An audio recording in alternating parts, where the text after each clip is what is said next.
they got places where you go and the bodyguards have to stop right here. Hmm. And unless the girls come back, who's back there with them, tell you what was going on, you don't see it per se. I've been in one situation where I seen some crazy stuff.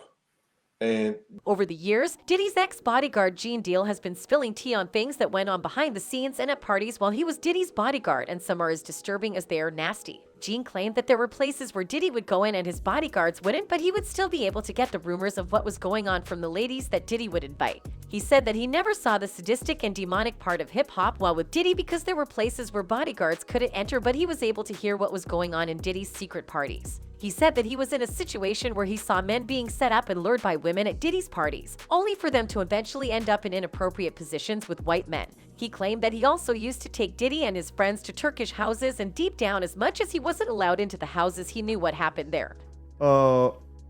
Some things from up here on my left side, and then he picked like quite a few of them down. I'm like, okay. He put them in the bag. So when I went by there and I looked up there, and it said butt plugs. And I was like, hey, yo, I was messing with him.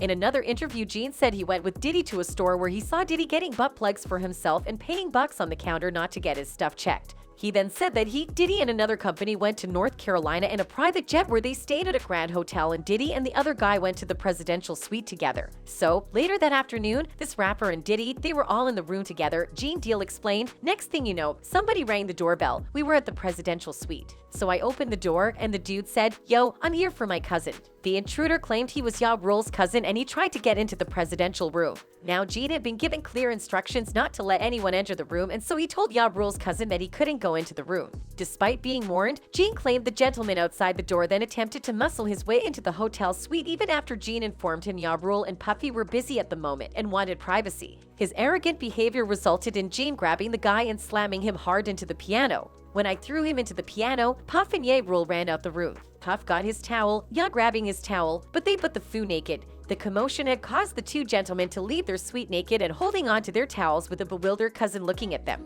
Gene Deal continued spilling the can of worms, and so then Ya Rule was like, yo, what's going on? Yo, Gene, that's my cousin. When Puffy asked Gene what had happened, the bodyguard explained that he had tried to get into the room that Gene was warning him not to. He said he tried to get in the room. I told him he couldn't get in the room. And Puff looked at Ya, and Ya said, yo, you ain't want to go in that room, cause it was a lot of freaky SH going on. Gene was super amused with the freaky stuff statement because it was hilarious to him seeing naked men in towels talk about doing freaky stuff together. Gene Deal has also had no problem detailing a story of Diddy trying to do Tupac's fiancée dirty. In a recent sit-down with The Art of Dialogue, the ex-bodyguard recalled the East Coast versus West Coast feud where everyone was trying to up each other. Both sides have talked about encountering each other's women, so while Tupac famously talked about an alleged encounter with one bad boy artist's woman, Deal talked about an encounter Diddy had with Pac's fiancée. According to Deal's story, Diddy was at an award show expecting to receive an award for Producer of the Year when he felt like relieving his bowels, but was too lazy to physically go to the toilet.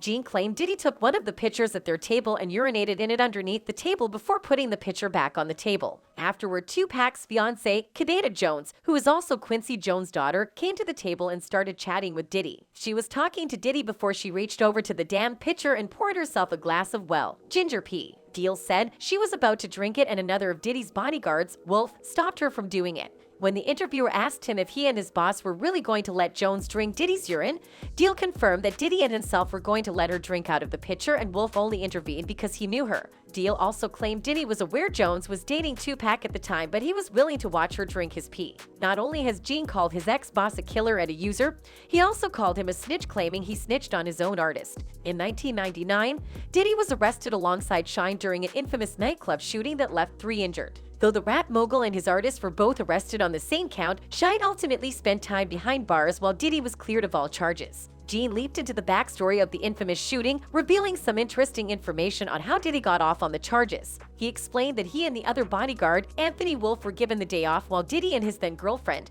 Jennifer Lopez, were in the Hamptons together before the couple headed on a Mediterranean cruise. Gene said that Wolf was at a party when he got a call from Diddy saying that he'd be joining him shortly, though Wolf was trying to convince Diddy not to go to the bar. Wolf called Gene, but Gene didn't answer, so he left a voicemail saying Puff was going to the club from Hampton. I'm listening to my messages and they telling me I gotta come back to work. I ain't even picking that up. From my understanding, everybody goes to the club, Deal recalls. As other security detail went to the establishment, Diddy and Jennifer Lopez followed shortly after. When Diddy got into the club, he attempted to take over the bar while another crew had already claimed a certain section. Deal said Diddy was flossing with bottles lined up across the bar when one individual went up to him and said we got money, and then threw cash at Diddy's face, and that's when the altercation broke out. Deal went on to explain his theory as to why Diddy had his charges dismissed while Shine sat behind bars for roughly a decade, and he said that for Diddy it was a business move. He said Wolf, Shine, and Puff were charged with the same counts, but all three had someone who was going to make sure all of them got off. Gene said,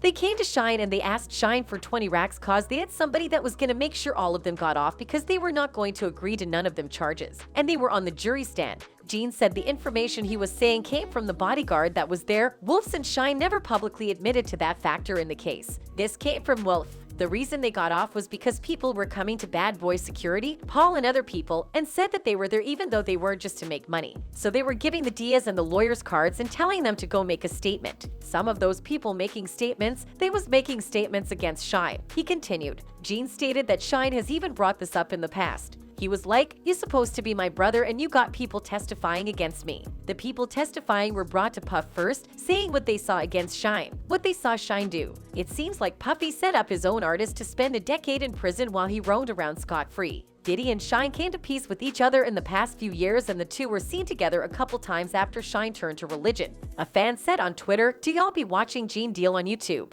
He was a Diddy bodyguard when Biggie was killed. Said Diddy ignored all the death threats in Cali. Another said, I've been watching Gene Deal on YouTube talking about Diddy and I think he's speaking a lot of truth about Biggie's situation. Anyways, let's not forget that this video is based on theories and my opinions and should not be considered facts. That's it for this video. Bye.